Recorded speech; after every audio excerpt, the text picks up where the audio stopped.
ہیں کہ مربی کی بیوی کو کون کون سی خوبیاں اس میں ہونی چاہیے؟ مربی کی بیوی میں پہلی بات یہ مربی کی بیوی کو سمجھنا چاہیے کہ وہ بھی مربی ہے، اور اس سے پہلے مربی کو خود سمجھنا چاہیے کہ وہ مربی ہے، اور مربی کا مطلب وہ ہوتا ہے کہ تربیت کرنے والا، ٹھیک ہے؟ اور تربیت وہی اچھا اس طرح کر سکتا ہے جس کی خود تربیت اچھی ہوئی ہو، جو اپنے نمونے نیک قائم کرنے والا ہو۔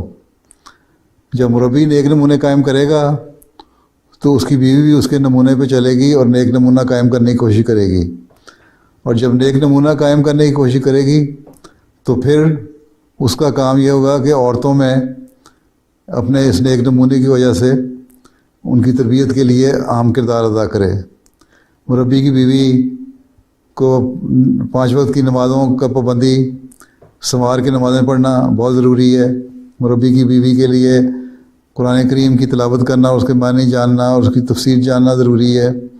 مربی کی بیوی کو جماعت کا لٹریچر، اسلام کا لٹریچر اور تفسیریں پڑھنا بھی چاہیے کچھ وقت نکال کے، تاکہ اس کو جہاں موقع ملے تبلیغ کر سکے۔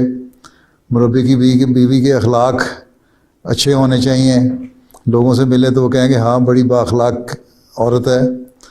مربی کی بیوی کو جو نمونہ ہے وہ ایسا ہو کہ دوسرے دیکھ کر اس کے عمل کرنے کی کوشش کریں، اور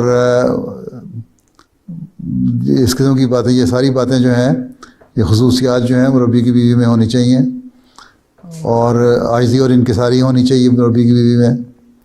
یہ نہیں کہ مربی کی بیوی ہوں تو میں کوئی چیز ہوں، بلکہ عاجزی سے ہر کام کرنے والی ہو، تو پھر وہ بہترین بیوی ہے، ٹھیک ہے؟